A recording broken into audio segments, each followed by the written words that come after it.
دل کی چمک بڑھائے صلی علی محمد، ہر درد کی دوا ہے صلی علی محمد۔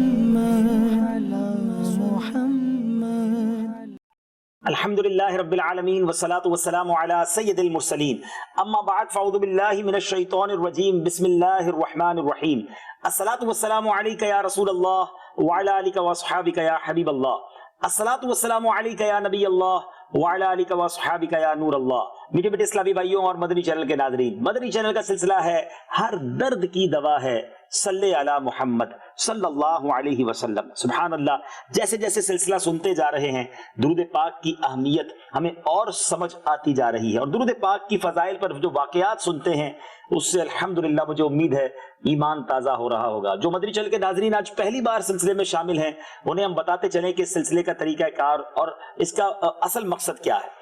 ہم اس سلسلے میں نبی پاک علیہ السلام کی خوبصورت احادیث سنتے ہیں اور درود پاک کے فضائل پر مشتمل شاندار ایمان افروز واقعات سنتے ہیں۔ آج ہم نے درود پاک کی ایک دوسرا رخ تصویر کا یوں سمجھیے، درود پاک پڑھنے کے فضائل پر تو ہم نے بہت ساری احادیث سنی ہیں، ہم آج انشاءاللہ آپ کو وہ احادیث سنائیں گے جس میں ہم سب کے آقا مدینے والے مصطفیٰ صلی اللہ تعالی علیہ وآلہ وسلم نے ہمیں درود نہ پڑھنے پر کیا وعیدیں ہیں، اللہ کی کیسی ناراضگی ملتی ہے، بندہ کیسے برباد ہو سکتا ہے۔ جی ہاں، درود پاک نہ پڑھنا، اور خاص طور پر جب نبی پاک علیہ السلام کا نام نامی اسم گرامی سنے اس وقت جو درود نہیں پڑھتے وہ بہت بڑی غلطی کرتے ہیں۔ پیارے آقا مدینے والے مصطفیٰ صلی اللہ تعالی علیہ وسلم نے فرمایا، من الجفاء ان اذکر عند الرجل فلا یصلی علیہ۔ میرے آقا فرماتے ہیں یہ جفا ہے، زیادتی ہے کہ میں کسی آدمی کے سامنے یاد کیا جاؤں اور وہ مجھ پر درود نہ بھیجے۔ میرے میٹھے اسلامی بھائیوں، یہ چھوٹی بات نہیں ہے، یہ کتنی بڑی بات ہے کہ نبی پاک فرما رہے ہیں اس نے زیادتی کی، یعنی پیارے آقا علیہ السلام کی گویا یہ ناراضی کا سبب بن رہا ہے۔ ہم غلام ہیں، ہم امتی ہیں، ہمارے آقا تو ہمارے سب کچھ ہیں، اگر وہی ناراض ہو گئے تو ہم کدھر جائیں گے؟ ہمیں سرور کائنات علیہ السلام پر کثرت سے درود پڑھنا، اور بالخصوص پیارے آقا علیہ السلام کا نام نامی جب سنیں تب تو زیادہ محبت کے ساتھ لازمی طور پر درود پاک پڑھیں۔ حضرت حسن بن علی رضی اللہ تعالی عنہما نبی پاک علیہ السلام سے روایت فرماتے ہیں، فرمایا کفا بہ شحن ان اذکر عند رجل فلا یصلی علیہ۔ انسان کے بخیل ہونے کے لیے، کنجوس ہونے کے لیے یہی کافی ہے کہ اس کے سامنے میرا ذکر کیا جائے اور وہ مجھ پر درود نہ بھیجے۔ میرے بیٹے اسلامی بھائیوں، یعنی آپ سمجھ رہے ہیں اس حدیث سے کتنا ناپسندیدہ، کتنا برا عمل اسے کہا جا رہا ہے کہ جس کے سامنے سرور کائنات صلی اللہ تعالی علیہ وآلہ وسلم کا ذکر ہو اور وہ درود نہ بھیجے۔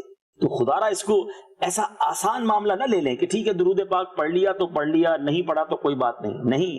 امتی ہونے کی حیثیت سے قاضی ایاز نے اپنی بڑی بشورہ آفاق کتاب شفا شریف میں نبی پاک علیہ السلام کے امت پر حقوق لکھے ہیں، اور آپ نے یہ حق بیان کیا پیارے آقا علیہ السلام کا کہ امتی پر حق ہے کہ نبی پاک پر درود بھیجے۔ ایک اور حدیث حضرت انس رضی اللہ عنہ سے مرفوعاً مروی ہے، حضور اکرم علیہ السلام نے ارشاد فرمایا، کیا میں تمہیں بخیلوں میں سے بڑے بخیل کے بارے میں خبر نہ دوں، یعنی کنجوسوں میں سے سب سے بڑے کنجوس کے بارے میں؟ تو پیارا کا فرماتے سب سے بڑا بخیل وہ ہے جس کے سامنے میرا ذکر ہو اور وہ مجھ پر درود نہ پڑھے۔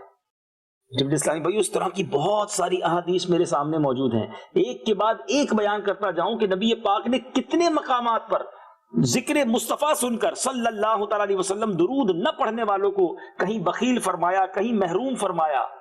ذرا غور کیجیے، ہم نے پچھلے سلسلے میں سنا کہ وہ جو درود پڑھنا بھول گیا وہ جنت کا راستہ بھول گیا۔ تو کہیں ایسا نہ ہو کہ درود پاک سے یہ دوری، ذکر مصطفیٰ صلی اللہ تعالی علیہ وسلم سے یہ دوری کہیں ہمارے لیے بربادی کا سبب نہ بن جائے۔ کاش مجھے اور آپ کو خوب ذکر و درود سے تر رہنے والی زبان مل جائے، خدا کا ذکر کرے ذکر مصطفیٰ نہ کرے، خدا کا ذکر کرے ذکر مصطفیٰ نہ کرے، ہمارے منہ میں ہو ایسی زبان خدا نہ کرے۔ اللہ کرے کہ ہمیں اللہ اور اس کے رسول کا ذکر کرنے والی زبان اللہ نصیب فرمائے۔ اب ایک بڑا ایمان افروز واقعہ ہے، حدیث پاک ہے، واقعہ بہت ایمان افروز ہے، مگر اس میں سبق بھی بڑا زبردست ہے۔ اور حضرت عائشہ صدیقہ رضی اللہ تعالیٰ عنہ، میں اس کا مضمون واقعے کا بیان کرتا ہوں. سحری کا وقت تھا، لیٹ نائٹ کا ٹائم تھا. آپ کچھ سی رہی تھی کہ سوئی گم ہو گئی اور چراغ بھی بجھ گیا. ذرا سوچئے مدنی چینل کے ناظرین کہ لیٹ نائٹ ویسے ہی رات اندھیری ہو جاتی ہے. آج کل کے دور میں تو بہت ساری لائٹس ہیں، ہمارے موبائل میں لائٹس ہیں، لیکن اس زمانے میں تو ایسا نہیں تھا، چراغ ہی ہوتے تھے. چراغ گل ہو گیا، اندھیری رات تھی اور اس میں سوئی بھی گم ہو گئی. سوئی اتنی باریک ہوتی ہے کہ روشنی میں گم ہو جائے تو ملنا مشکل ہے، اندھیرے میں تو کوائٹ امپاسبل ہو جائے گا نا. اندھیرے میں کیسے ڈھونڈا؟ اب آپ فرماتی ہیں کہ اتنے میں نبی پاک علیہ الصلوۃ والسلام میرے گھر پہ تشریف لے آئے. پورا کمرہ، میرے آقا علیہ الصلوۃ والسلام کے چہرہ انور سے ایسا نور نکلا کہ پورا کمرہ جو ہے وہ بکائے نور بن گیا، جگمگا اٹھا. سبحان اللہ. حضرت عائشہ نے اس نور میں، اس روشنی میں اپنی سوئی کو تلاش کر دیا. ٹرائی ٹو امیجن، سمجھنے کی کوشش کیجئے چہرہ انور کے نور کا عالم کیا تھا کہ پورا کمرہ ایسا روشن ہوا کہ بی بی عائشہ صدیقہ رضی اللہ تعالی عنہا نے اپنی سوئی تلاش کر لی. پھر حضرت عائشہ صدیقہ رضی اللہ تعالی عنہا نے عرض کی، یا رسول اللہ صلی اللہ تعالی علیہ وسلم، آپ کا چہرہ کتنا پر نور ہے. سرور کائنات صلی اللہ تعالی علیہ وسلم نے ارشاد فرمایا، ہلاکت ہے اس کے لیے جو قیامت کے دن میری زیارت نہ کر سکے. حضرت عائشہ رضی اللہ تعالی نے عرض کیا کہ حضور، کون آپ علیہ الصلوۃ والسلام کی زیارت سے محروم رہے گا؟ مدنی چینل کے ناظرین آپ سمجھ رہے ہیں میری بات کو؟ یعنی اللہ کے نبی کی زیارت جس کو قیامت کے دن نہ ہوگی، اس سے بڑا محروم کون ہوگا؟ ذرا سوچئے نا.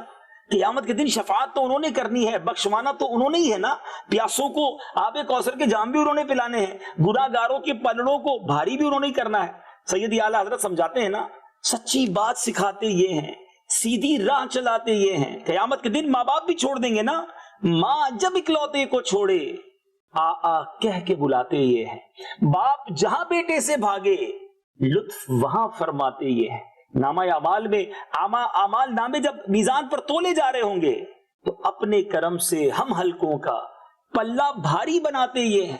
پیاس بڑی شدید کی ہوگی مگر ٹھنڈا ٹھنڈا میٹھا میٹھا پیتے ہم ہیں، پلاتے یہ ہیں. پل صراط سے گزرنا ہوگا مگر سلم سلم کی ڈھارس سے پل سے پار چلاتے یہ ہیں. یعنی تمام مقامات پر کام آنے والی ذات سرور کائنات علیہ الصلوۃ والسلام کی ہوگی. اور اگر کسی کو قیامت کے دن نبی پاک صلی اللہ تعالی علیہ وسلم کا دیدار ہی نہ ملا، اس سے بڑا محروم کون ہوگا؟ بی بی عائشہ نے کہا، حضور وہ کون ہوگا جو قیامت کے دن آپ کا دیدار نہیں کر سکے گا؟ اب آپ سمجھ رہے ہوں گے میری بات کہ کتنی بڑی محرومی ہوگی اس شخص کے لیے.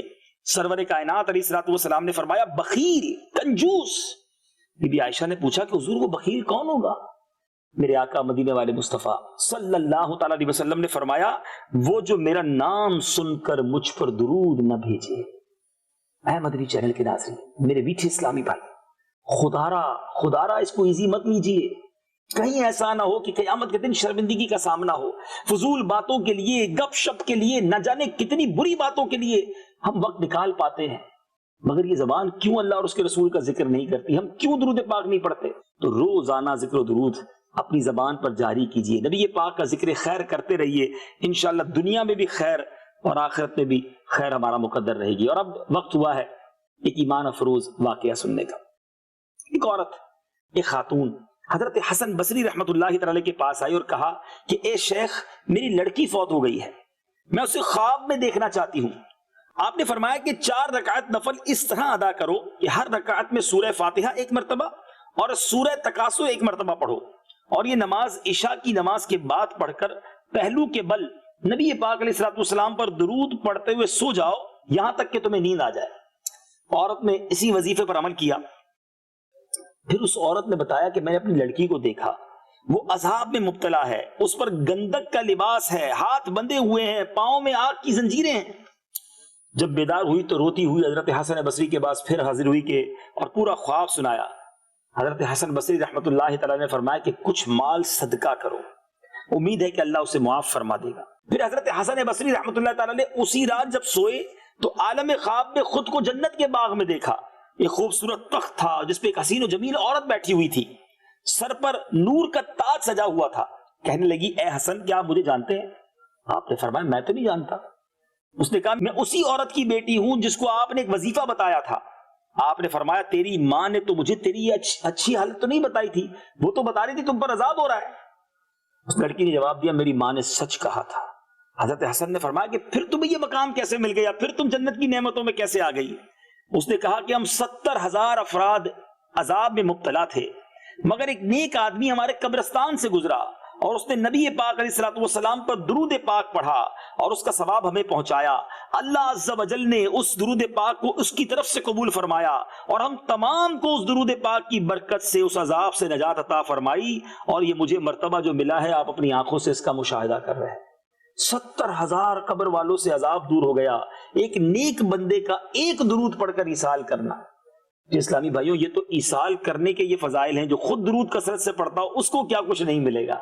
جبھی تو اب بار بار کہتے ہیں ہر درد کی دوا ہے صلی علی محمد صلی اللہ علیہ وسلم۔ اللہ کرے کہ ہمیں ذکر کرنے والی، درود پڑھنے والی زبان مل جائے، فضول باتوں سے ہم بچنے والے بن جائیں۔